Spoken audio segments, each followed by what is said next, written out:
हरि गुण गाओ मेरे गुरु जी के वचन। हरे राम राम राम हरे हरे, हरे राम राम राम हरे हरे। ओ हरे कृष्णा कृष्णा कृष्णा हरे हरे, हरे कृष्णा कृष्णा कृष्णा हरे हरे। ओ हरे राम राम राम हरे हरे, हरे राम राम हरे हरे। ओ हरे राम राम हरे हरे, हरे राम राम हरे हरे। बोले वृंदावन बिहारी लाल की जय। सद्गुरुदेव भगवान की जय। शंकर भगवान की जय। हम आपको इस दारुण कलिकाल में सत्संग शुरू हुआ है, ये भगवान का नाम श्लोक है।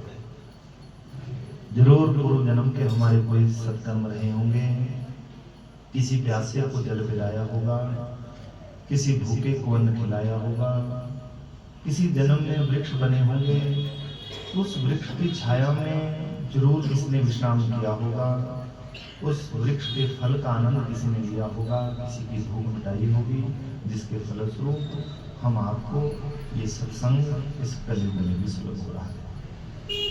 और ऐसा ये कलयुग, मैंने कहा इस कलयुग में माँ अपनी बेटी में संस्कार नहीं डाल पा रही, पिता अपने बेटे को संस्कारवान नहीं बना पा रहा, भाई भाई में कलह है, पड़ोसी पड़ोसी में कलह है।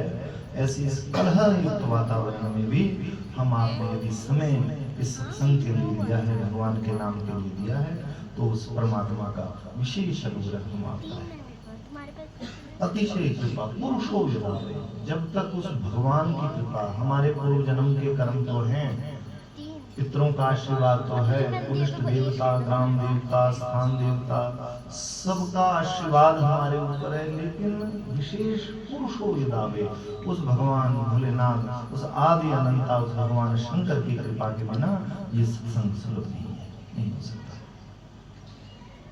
इस सत्संग से मैंने कहा हमारे जीवन में कोई परिवर्तन हो तो लाभ इस सत्संग को सुनने का है। आज वर्तमान समय में अनेक सत्संग हो रहे हैं, हर जगह सत्संग होता है। कितनी ही कथाएं आपने सुनी होगी, कितनी ही कथा मैंने सुनाई होगी, लेकिन सत्संग का जो लाभ हमें जीवन में मिलना चाहिए, वो लाभ हम आपको नहीं मिल पा रहा है। जो शास्त्र कहते हैं, सत्संग में कथा में सुनाया जाता है कि सत्संग का अमुक लाभ मिलना चाहिए, इस लाभ से हम जीवन में वंचित हैं। क्या कारण है? सत्संग बहुत हो रहे हैं, रोज गांव में, घर में, नगर में इतनी कथाएं हो रही हैं, इतने सत्संग हो रहे हैं, लेकिन उस सत्संग का यथेष्ट लाभ, उस कथा का लाभ हमें जो जीवन में मिलना चाहिए था, उस लाभ से हम क्यों वंचित हैं? एक यक्ष प्रश्न हमारे सामने है। हमने समय भी निकाला है, वो सत्संग भी सुन रहे हैं, लेकिन सत्संग का लाभ जो हमें मिलना चाहिए, वो सत्संग का लाभ इसलिए नहीं मिल रहा क्योंकि हम आप सुनते तो हैं, और ये सुनीति की बातें, सत्संग की बातें हमें अच्छी भी लगती हैं, लेकिन हमने इन सत्संग को अपने जीवन में नहीं उतारा। सत्संग कहता है कि हृदय में उस भगवान को जगह देनी है, लेकिन उस भगवान को अंतर मन में हमने जगह नहीं दी है। उस भगवान को हमने मूर्ति के रूप में बिठा दिया, और अंतर मन में जिस भगवान को जगह देनी थी, उसे वनवास इस हृदय से हमने कर दिया, और अंतर मन में किसे बिठाए हैं? काम, क्रोध, मदलोभ, ईर्ष्या, द्वेष, ये सारे हमारे शत्रु हमारे अंदर बैठे हुए हैं। सत्संग में हम सुनते तो हैं कि जितने भी शत्रु हैं ये बाहर होना चाहिए और अंदर भगवान होना चाहिए, लेकिन हमने अंतर मन में इन शत्रुओं को बिठाया है, और जो भगवान अंदर होने चाहिए थे उन्हें मूर्ति तो मैं चली जाऊंगी। क्या सच में भगवान मूर्ति में मिलते होंगे? क्या सच में भगवान जंगलों में मिलते होंगे? क्या सच में भगवान आकाश में रहते होंगे? क्या वो भगवान जल में है? क्या हमें सच में लगता है हमारे अंदर भगवान नहीं? शिवो हम जिस शिव महापुराण की कथा में सुनते हैं, इसका सबसे पहला सबसे छोटा और व्याख्या की जाए तो अनंत दिनों तक इसी शब्द पर व्याख्या हो सकती है, शिवो हम शिवो हम शिवो हम। ये शिव महापुराण की कथा कहती है भगवान कहीं बाहर है, कण कण में भगवान है, लेकिन तब अगर हमारे अंदर है। जिस परमात्मा की उपस्थिति, जिस परमात्मा का ज्ञान अंतर्मन में होना चाहिए था, उस भगवान को हमने अंतर्मन में नहीं जाना और उस भगवान को बाहर ढूंढने की कोशिश करते हैं। कहने का तात्पर्य नहीं है, मैं ये नहीं कह रहा हूं कि मूर्ति पूजा नहीं करनी चाहिए, मैं मूर्ति पूजा का विरोधी नहीं हूं, लेकिन इस बात पर हम आपको विचार करना चाहिए, क्या वो भगवान हमारे अंदर नहीं है? विगत वर्ष में आपने भागवत की कथा सुनी है, ध्रुव जी को भगवान मिले तो अपने अंतर्मन में भगवान मिले और फिर हर कण में भगवान दिखाई दिए, लेकिन सबसे पहले अपने अंदर भगवान। मां ने कहा ध्रुव जी से, ध्रुव जी ने कहा मां कहाँ है भगवान, किस भगवान को प्रकट करूं, कहाँ भगवान रहते हैं? मां ने कहा हरि व्यापक सर्वत्र समाना, प्रेम के प्रकट होई में जाना। अरे वो कण कण में भगवान है महाराज, पत्थर पत्थर में भगवान है, पेड़ पौधे पत्ते में भगवान है। इस संसार में 84 लाख योनियां हैं, कोई ऐसा जीव नहीं है जिसके अंदर भगवान नहीं है। विगत कथा में हम आप श्रवण कर रहे थे, ममे वांशो जीव लोके जीव भूता सनातना। क्या भगवान ने गीता में नहीं कहा है कण कण में मैं विराजमान? लेकिन उस भगवान को हम बाहर खोजना चाहते हैं। वास्तव में वो शिव तत्व, वो कल्याण वाला वो तत्व, वो परब्रह्म परमात्मा जिसे हम कहते हैं, जिसे हम भगवान समझते हैं, वो हमारे अंतर्मन में है। ठीक है ना? हम साधना की बात करें, जप तप अनुष्ठान की बात करें, वो अंतर्मन की कल्याण के लिए। वो भगवान कहीं और नहीं, वो भगवान हमारे अंतर्मन में है। अगर हमारे मन में नहीं है तो मैंने कहा कहीं भगवान नहीं है। तलाश ना कर मुझे जमीन और आकाश की गर्दिशों में। गालिब जी का बड़ी सुंदर पंक्तियां हैं। महाराज गालिब जी कहते हैं मुझे उस आकाश में ढूंढने की जरूरत नहीं है, जमीन में ढूंढने की जरूरत नहीं है, पत्थर में ढूंढने की जरूरत नहीं है। तलाश ना कर मुझे जमीन और आकाश की गर्दिशों में। गालिब यदि तुम्हारे अंदर नहीं तो मैं इस संसार में कहीं नहीं हूं। अगर वो भगवान सबसे पहले कहीं है तो वो हमारे अंतर्मन में है। ध्रुव जी ने देखा अंतर्मन में भगवान प्रकट हुए। भगवान कहते हैं आंखें खोल, ध्रुव जी ने आंखें नहीं खोली क्योंकि भगवान अंतर्मन में। और जैसी आंखें खोली देखा जो अंदर था वही बाहर विराजमान है। कण कण में भगवान है, लेकिन दिखेंगे तब सबसे पहले अपने अंदर भगवान होना चाहिए। अगर हमारे अंदर भगवान नहीं तो इस संसार में कहीं भगवान। और ध्यान देना आपने, ये शिवो हम अहम ब्रह्मास्मि, ये जो वेद वेदांत ये उपनिषदों के जो सूत्र हैं, कैसे भगवान को व्याप्त करते हुए चले जाते हैं। हैरानी होती है इन सूत्रों को समझते हुए। सबसे पहले शिवो हम, मेरे अंदर वो शिव तत्व है, वो भगवान का अंश मैं हूँ, मैं भगवान का अंश हूँ। जब ये भावना हमारी प्रतिष्ठित हो जाएगी, ऐसा ज्ञान हमारे अंदर आ जाएगा, ऐसा सुंदर भाव हमारा अगर प्रतिष्ठित हो जाएगा, तो आपने देखना कैसे भगवान व्यापक होते हुए चले जाते हैं। शास्त्र कहता है सबसे पहले मेरे अंदर भगवान, दूसरे भगवान कहीं ढूंढे वो माता पिता के चरणों में भगवान। ठीक है ना? मैंने कल की कथा में भी कहा हम सब साधु संत सन्यासी नहीं बन सकते। हम आप गृहस्थ के लोग हैं, माता पिता मिले हैं, उनकी सेवा करना हमारा कर्तव्य है। हमारे घर में बच्चे हैं, उन्हें अच्छी से अच्छी शिक्षा मिले, ये हमारा दायित्व है। और केवल परिवार के प्रति नहीं, समाज के प्रति भी जितने हमारे दायित्व हैं, इन सबका निर्वहन करते हुए हम उस परम लक्ष्य, उस शिव तत्व को अपने अंदर खोजें। और दूसरे भगवान को कहाँ खोजें? माता पिता के चरणों में। अगर हमें माँ बाप में भगवान नहीं दिखाई दे रहे तो शंकर पार्वती कहीं संसार में नहीं है। कैलाश धाम पर जाकर एक मुद्दे पर खड़े होकर भगवान की आप जितना भी पंचाक्षर मंत्र, एकाक्षर मंत्र, वो नाद ब्रह्म का आप जितना मर्जी उच्चारण करें, कहीं भगवान नहीं है। अगर हमें अपने माँ बाप में भगवान नहीं है, वो बालमुकुंद भगवान यदि घर के छोटे बच्चों में दिखाई नहीं दे रहे तो कृष्ण भगवान किसी वृंदावन में नहीं है, कोई वृंदावन संसार में नहीं है यदि हमें अपने बच्चों में भगवान नहीं दिखाई दे रहे। राम जी को ढूंढने के लिए अयोध्या जाने की जरूरत नहीं है। मैंने कहा अपने भाई में, बड़े भाई में हमें राम जी के दर्शन ना होते हैं तो कोई अस्तित्व राम जी का हमें हमारे समझ में कभी राम आ ही नहीं सकते यदि हमने अपने बड़े भाई में राम जी को ना देखा। छोटे भाई में लक्ष्मण, भरत, शत्रुघ्न साथ यदि हमारे अंतर मन में वो भाव नहीं है, कहीं भगवान नहीं है। भगवान की व्यापकता कैसी होती चली जाएगी। शिवोहम अहम ब्रह्मास्मि, वो ब्रह्म मेरे अंदर है, वो शिव तत्व मेरे अंदर है। और जब ये बात हमें विश्वास हो जाए, नितांत निश्चय हो जाए, दूसरा भगवान माता पिता में, फिर अपने बच्चों में, परिवार जनों में, बड़े भाई में, छोटे भाई में, जब हर जगह हमें भगवान दिखाई देने लगे, अगला भगवान देखना है वो पुरोहित जी देखना है। देखो आप कैसे भगवान बढ़ते हुए चले जाते हैं। जिस दिन हमें पुरोहित जी में भगवान दिखने लगे, समझ जाना हमारी साधना कुछ भगवान की तरफ बढ़ गई। अगले ब्रह्म महाराज संत महात्माओं में देखने की कोशिश करें। जब संत महात्माओं में भी हमें भगवान दिखने लगे, ये ब्रह्मवती हमारी प्रतिष्ठित होने लगे, अगला लक्ष्य हमारे पड़ोसी भगवान है। गांव नगरी के हर लोग में भगवान है। चराचर जगत में भगवान दिखने लग जाएंगे। मैंने कहा हमें माँ बाप में भगवान नहीं दिखे, देखने वाले ने कुत्ते में भगवान देखे, दर्द करना आपने जरा। हमें माता पिता में भगवान नहीं दिखे, बड़े भाई में भगवान नहीं दिखे, बहन में भगवती का दर्शन नहीं हुआ है, और देखने वाले ने कुत्ते में भगवान देख लिए। नामदेव जी की कथा सुनी होगी आपने।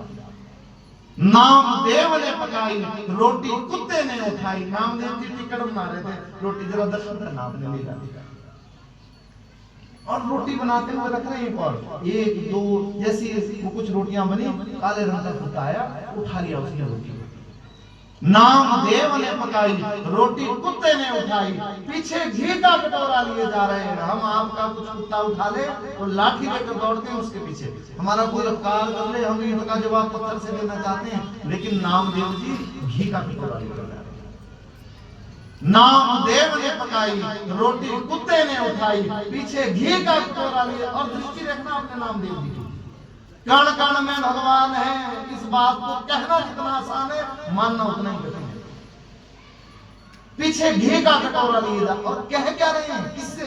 उस कुत्ते से जिसे वो श्वान समझते हैं, निष्कृष्ट योनि में जन्मा समझते हैं। उस कुत्ते से क्या कह रहे हैं नामदेव? प्रभु रूखी तो ना खाओ, थोड़ा घी भी लेते जाओ, तूने शक्ल बनाई आज श्वान की। महाराज रूखा रूखी रोटी मत खाना, ये रूखा भोजन मत खाना। आज आप कुत्ते के रूप में आए हैं। तेरा मेरा एक नूर, तुझ में भी वही शिव तत्व, मुझ में भी वही शिव तत्व, तुझ में भी वही ब्रह्म और मुझ में भी वही ब्रह्म। तेरा मेरा एक नूर, फिर काहे को हजूर, तूने शक्ल बनाई आज श्वान की। आप क्यों कुत्ते के वेश में आए हैं? और यदि आए हैं तो रूखे भोजन मत खाएं। ऐसी दृष्टि नामदेव जी की कथा कहती है। भक्तमाल नाम के ग्रंथ में कथा आती है कि भगवान को कुत्ते से प्रकट होना पड़ा। अरे प्रकट करने वाले ने कुत्ते से भगवान प्रकट कर दिए। हमें माँ बाप में भगवान नहीं दिख रहे हैं, भाई में राम के दर्शन ना हो रहे हैं, बच्चों में बालमुकुंद भगवान के दर्शन ना हो रहे हैं। कण कण में वो भगवान है, कण कण में वो परमात्मा की सत्ता है। मैंने कहा सबसे पहले वो शिव तत्व हम कहीं खोजे। ये शिव महापुराण की कथा हम आपसे कह रही है कि महाराज सबसे पहले वो शिव तत्व कहीं बाहर नहीं, हमें अपने अंतर्मन में खोजना है।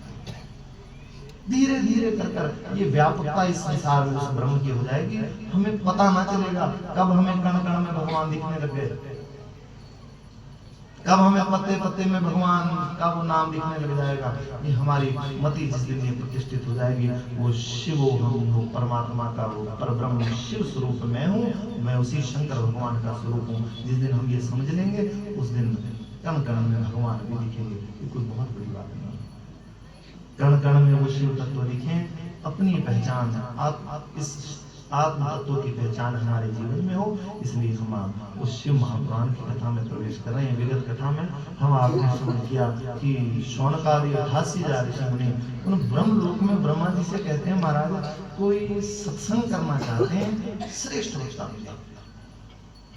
ब्रह्मा जी ने आशीर्वाद दिया, तुम्हें श्रेष्ठ वक्ता की प्राप्ति हो जाएगी। संत महात्मा 88,000 शौनक आदि ऋषि महाराज उस त्रिवेणी संगम पर प्रयागराज में आकर श्रौत यज्ञ कर रहे थे।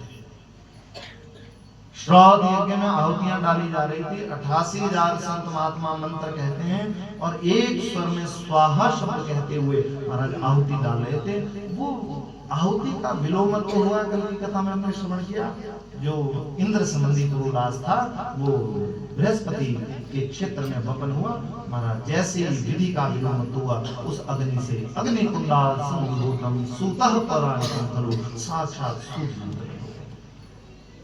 सूत जी महाराज के लिए सुंदर व्यासासन का निर्माण हुआ है।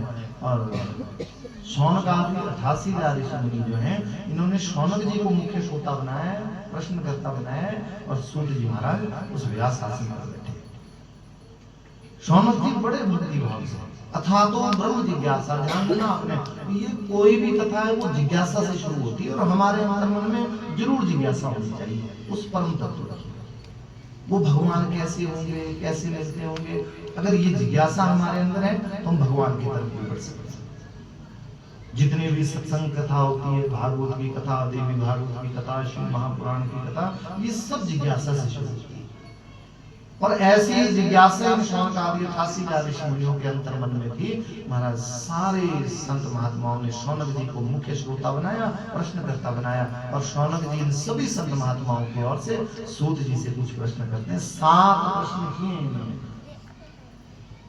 जिसका उत्तर ये शिव महापुराण की कथा है। मैंने कल भी कहा ये बहुत क्लिष्ट विषय है, आप ध्यान देना, प्रश्न ही बड़े विलक्षण है। जहां भागवत जी का ज्ञान समाप्त हो जाता है उससे भी आगे ये महाराज शिव महापुराण की कथा है, उससे भी आगे ये शिव पुराण। मैंने कहा ये संत महात्माओं का ग्रंथ है, हम आप गृहस्थों का ग्रंथ नहीं है ये शिव पुराण। हमारी समझ से बड़ी परे की ये कथा है। ब्रह्मा जी ने उस संध्या को जन्म दिया और ब्रह्मा जी कामासक्त हो गए। देखो कितनी विलक्षण कथा है। ये कथा हमें पच जाए ये बड़ा कठिन है। महाराज इन कथाओं को संजोने की कोशिश करना जरा अपने अंदर। पहला प्रश्न शौनक जी कर रहे हैं और कहां से शुरू हो रहा है, जहां भागवत जी का ज्ञान समाप्त होता है। विगत वर्ष में आपने सुना होगा कि भक्ति, ज्ञान और वैराग्य को देने वाली वो भागवत जी की कथा है। लेकिन ये प्रश्न उससे भी आगे बात करता है। शौनक जी ने हाथ जोड़े, कहा महाराज भक्ति भी मिल जाए, ज्ञान भी मिल जाए, वैराग्य भी मिल जाए। इस भक्ति, ज्ञान, वैराग्य से उत्पन्न होने वाला विवेक का वर्धन कैसे हो, ये हम आपसे जानना चाहते हैं। कैसे वृद्धि हो उस विवेक, भक्ति से उत्पन्न होने वाला विवेक, ज्ञान से उत्पन्न होने वाला विवेक, मैं आपसे जानना चाहता हूं। दूसरा प्रश्न करते हुए कहते हैं, कहा इस संसार में जो जितने भी सत्पुरुष हैं, साधु पुरुष हैं, ये अपने विकारों पर कैसे विजय प्राप्त कर सकते हैं। साधु पुरुषों में भी विकार आ जाए, ये अपने उन विकारों पर कैसे विजय प्राप्त कर सकते हैं, ये दूसरा प्रश्न महाराज शौनक जी का है। तीसरा प्रश्न कहते हुए कहते हैं, इस संसार में कलयुग के लोग आसुरी वृत्ति के हो जाएंगे। ये हम आपका प्रश्न है महाराज। ये तीसरा प्रश्न जो है ये हम आपका कलयुग के लोगों का है। आसुरी प्रवृत्ति के लोग इस कलयुग में हो जाएंगे, इनका उद्धार कैसे संसार में होगा। चौथा प्रश्न करते हुए कहते हैं कि शास्त्र अनेक है, सार तत्व क्या है, किसकी शरण में जाएं, कौन सा शास्त्र पढ़े। इतने उपपुराण हैं, इतने उपपुराण हैं, उप के उपपुराण हैं, इतने उपनिषद हैं, इतने वेद हैं, किसकी शरण में जाएं, सार तत्व क्या है, हम आपसे जानना चाहते हैं। पांचवा प्रश्न करते हुए कहते हैं, जब भगवान का नाम अजन्मा है, और अजन्मा उसे कहते हैं जिसका जन्म नहीं होता। जब भगवान का नाम वेदों में अजन्मा है, वो जन्म नहीं देते हैं, तो फिर भगवान का जन्म क्यों इस संसार में होता है, ये हमारी समझ में नहीं है बात। ये हम जानना चाहते हैं, भगवान क्यों जन्म देते हैं इस संसार में। छठा प्रश्न करते हुए कहते हैं, कहा जीवन